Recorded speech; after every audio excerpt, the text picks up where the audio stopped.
बेटा CBT exam में सिर्फ और सिर्फ तैयारी करना जरूरी नहीं है, बल्कि एग्जाम के पेपर के पैटर्न को समझना बहुत जरूरी है। साथ ही साथ सारी बातों को पहले समझना बहुत जरूरी है, क्योंकि इस एग्जाम में गांव देहात हर जगह से छोटे छोटे कस्बों से बच्चा पेपर देता है, जो लगातार साल भर मोबाइल फोन से तैयारी करता है। और जब वो सिस्टम पर पेपर देने जाता है और वहां पर कुछ और ही चीजें नजर आती है, और जब पेपर के फॉर्मेट से आप लोग हैबिचुअल नहीं होते, तो आपका ये पेपर खराब हो जाता है। आप लोग पिछले सालों के वीडियोज भी अगर जाके देखोगे, तमाम बच्चे ऐसे हैं जब वो पेपर देने जाते हैं वहां पर उनको इंटरफेस बहुत डिफरेंट सा नजर आता है मॉनिटर में, तो वहां पर उनको हैबिचुअल नहीं होते, इस वजह से उनका पेपर बर्बाद हो जाता है।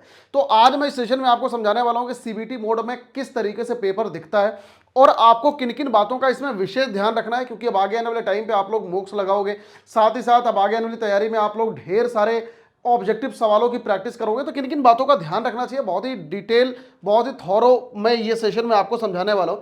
सबसे पहली बात, ये एनटीए की वेबसाइट है। इस एनटीए की वेबसाइट में सबसे नीचे जाओगे, ऑफिशियल वेबसाइट है, इसमें ये मॉक्स डले गए हैं, ठीक है ना। तो इसमें सीबीटी के मॉक इन्होंने अपडेट नहीं करे। नीचे आओगे तो ये सीबीटी आपको नजर भी आ जाएगा इसमें, लेकिन इसमें सीबीटी का मॉक जो है वो अपडेटेड नहीं है, ठीक है ना। तो सीबीटी के मॉक के बजाय, क्योंकि इंटरफेस लगभग लगभग सिमिलर ही होता है, तो आप लोग कोई सा भी एक मॉक आराम से इसमें से लॉगिन कर लो। तो फॉर एग्जांपल मैंने जेई का एक लॉगिन कर लिया है, ठीक है। मैं आपके सामने यहीं से ओपन करके दिखाता हूँ। ये जेई मेन क्लिक कर दो। ये सीबीटी में अपडेटेड नहीं है, ये पिछली साल भी नहीं था, इस बार भी नहीं है। एनटीए मेहरबान थोड़ा सा ज़्यादा है। तो यहाँ पे किसी भी दिन का ऐसे सेलेक्ट कर लो, स्टार्ट मॉक टेस्ट। एक बार मेरे कहने के नाते घर पे जाके कम से कम इसको एक बार लॉगिन करके जरूर देखना। ये पूरा का पूरा इस तरीके से ओपन होकर आ जाएगा। कैंडिडेट नेम यहाँ पर लिखा रहेगा, आपका सब्जेक्ट नाम लिखा रहेगा, ये सिस्टम नंबर वगैरह यहाँ पे सब सारी चीज़ें मेंशन होगी। आपका जो यूजर नेम पासवर्ड होगा ये ऑटोमेटिक आपको वहां पर मिल जाएगा, या एडमिट कार्ड वगैरह में कहीं पर भी मेंशन होगा तो आपको दिया रहेगा ये सामने। उसके बाद ये जनरल इंस्ट्रक्शन खुल के आता है। जनरल इंस्ट्रक्शन आप लोग पेपर के टाइम पे पढ़ सकते हो। यहाँ से ये हिंदी कर लो, इंग्लिश कर लो, ठीक है, कई सारी लैंग्वेजेस में ये लिखा होता है, तो आप लोग आराम से जाके इसको देख सकते हो। यहाँ पर ये पूरा ये मेंशन होता है कि आखिरकार इसका मतलब क्या है। You have not visited the question at, ठीक है। अगर ये ब्लैंक है तो you have not answered the question red हो जाएगा, you have answered the question green हो जाएगा, you have not answered the question but mark the question for review, तो ये पर्पल कलर का हो जाएगा। पर्पल ग्रीन में the question answered mark for review will be consider for the evaluation. तो इस तरीके से इसमें ढेर सारे इंस्ट्रक्शंस यहाँ पर लिखे गए हैं। तो जब पेपर के टाइम पे बैठोगे तो सबसे पहले इन इंस्ट्रक्शंस को हिंदी इंग्लिश जिस भी भाषा में आप लोग कंफर्टेबल हो उस भाषा में जाके अच्छी तरीके से इसको देख लेना। अब यहां पर आपको क्लियर कट देखो, माउस का कई सारा चीज लिखा हुआ है। तो इसमें जनरली होता क्या है कि इसमें कीबोर्ड वर्क नहीं करता है, इसमें सिर्फ और सिर्फ माउस वर्क करता है। मतलब आपको सिर्फ एक माउस मिलता है, तो माउस के थ्रू ही आपको ये चलाना होता है। तो लिखा है you can click the arrow button, arrow space left, मतलब थोड़ा मोड़ा माउस के एक आधा दो बटन वर्क करेंगे, पूरे नहीं करेंगे। उसके बाद कुल मिला के आप एक माउस के थ्रू ही आराम से ये पूरा पेपर अटेम्प्ट कर सकते हो। इसमें कोई भी कीबोर्ड का काम नहीं लगता। बात समझ आ रहा है। तो ये नेविगेशन वगैरह का सारी चीजें रहते हैं। फिर उसके बाद ये नीचे आप ये अंडरस्टूड पे क्लिक करोगे, उसके बाद आगे जाओगे, ये पूरा का पूरा पेपर खुल गया। अब ये पेपर में देखो, जो आपका कैंडिडेट नाम है, एग्जाम का नाम, सीवीटी दोगे तो यहाँ पे सीवीटी आएगा। ये मैंने जेई खोल रखा है तो जेई का दिख रहा है।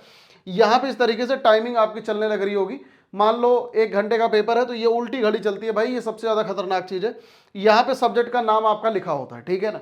और दूसरी साइड में इधर इंस्ट्रक्शंस भी लिखे होते हैं। यहाँ पे आप इसको, ये बाय डिफॉल्ट आपका इंग्लिश में खुल रहा होता है। अगर आप इसे दूसरी भाषा में करके देखना चाहते हो, सेम सवाल को दूसरी भाषा में भी करके देख सकते हो। लेकिन इसमें एक छोटी सी बात हमेशा ध्यान रखना, जब भी आप कभी भी किसी सवाल को चैलेंज करते हो तो हमेशा इंग्लिश के क्वेश्चन को ही रेफरेंस माना जाता है। जैसे मान लो अगर ये क्वेश्चन हमारा इंग्लिश में है और हिंदी में तो ये फेच नहीं कर रहा है, कोई बात नहीं है।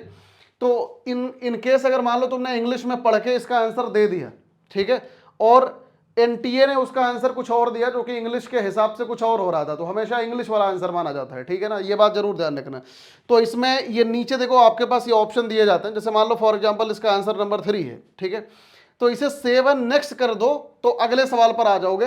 तो यहां पर देखो, इस क्वेश्चन को अगर आपने अटेम्प्ट करा तो ये ग्रीन बन गया। ऊपर यहां पर भी देखो इंस्ट्रक्शन ये लिखा होता है ब्रैकेट में कि आखिरकार आप भूलो मत किसी भी कीमत पे, ठीक है। जैसे मान लो ये क्वेश्चन है, ये मैंने ट्राई करा, ट्राई करने के बाद ये सवाल बना नहीं, तो हम इसको क्या कर देंगे, save and marked for the review कर देंगे, ठीक है ना।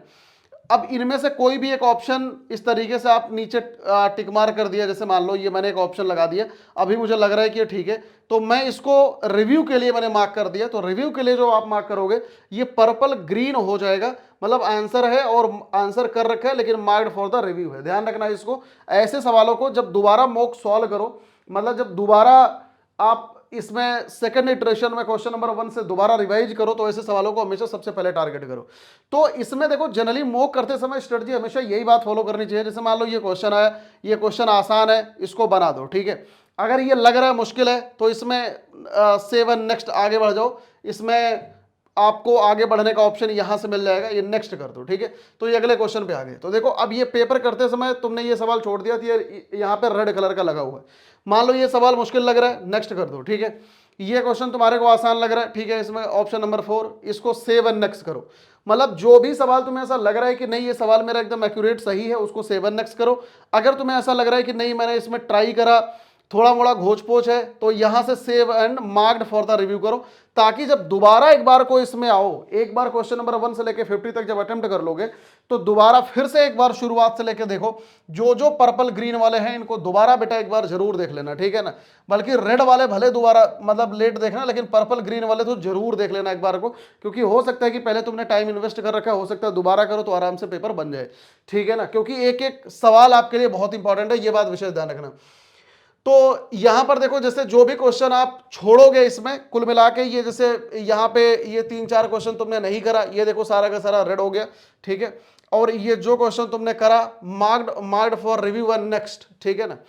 अब इसमें जैसे ये क्वेश्चन मुझे ऐसा लगा कि फॉर एग्जांपल जैसे मान लो ये सवाल मेरे सामने खुला है, ठीक है, मैंने इसको ट्राई करा, इसमें मेरा आंसर नहीं आया, कुछ नहीं आया, लेकिन मेरे को ऐसा लग रहा है ना इस सवाल को मैं बना सकता हूं, तो ऐसे सवालों को हमेशा बाबू marked for review and next कर दो, ठीक है ना। तो ये जो है ये देखो एग्जैक्ट एकदम पर्पल कलर में आ रहा है इसमें। और अगर मान लो इस सवाल को हमने ट्राई करा, इसमें ट्राई करके हमारा आंसर में डाउट है, मान लो मैंने यहां पे टिक मार करा क्वेश्चन ये सेकंड, ठीक है, तो मैं save and marked for the review करूंगा। तो इसमें ध्यान रखना ये दोनों ऑप्शन काफी कंफ्यूजिंग होता है पेपर के समय। यहां पे बच्चे कई सारे गलती करते हैं, उनको ऐसा लगता है कि मैंने तो ऑप्शन टिक मार कर दिया, marked for the review one next कर देते हैं, और फिर ये वाला नंबर काउंट नहीं होता, समझ रहे हो। ये जो पर्पल कलर में लगा हुआ है ना, ये नंबर काउंट नहीं होता। कुल मिला के अगर यहां पर तुम बटन दबाओगे नहीं, वो नंबर काउंट नहीं होगा, ये बात एकदम विशेष ध्यान रखना। अगर आपको ऐसा लग रहा है मुझे इस सवाल को दोबारा करना है, तो save and marked for the review ही करना, ठीक है। अगर नेगेटिव नंबर नहीं चाहते हो तो marked for review one next कर देना, कोई फर्क नहीं पड़ता, ठीक है।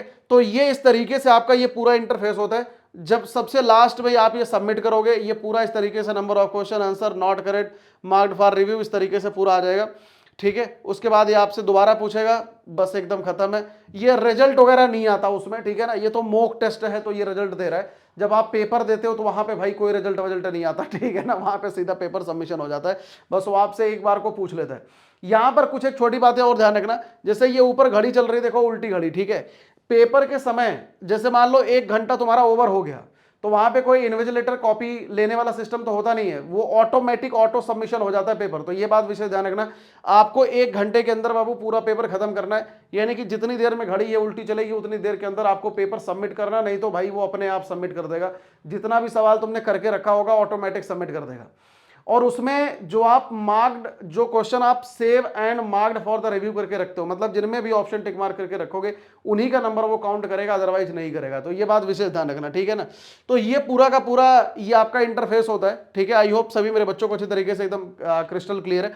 तो हमेशा ये बात ध्यान रखना, पेपर में सवाल वही बनाइए जो आपको अच्छी तरीके से बेहतर तरीके से आते हैं। भैया सीवीटी की पूरी गाइडेंस मैं आप लोगों को दृष्टि सीवीटी चैनल पर प्रोवाइड करता हूं, ठीक है।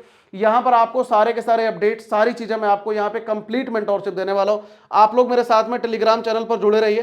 टेलीग्राम चैनल का नाम है दृष्टि सीवीटी, लिंक आपको डिस्क्रिप्शन में मिल जाएगा, कमेंट बॉक्स में मिल जाएगा, जाके इसको ज्वाइन कर लेना।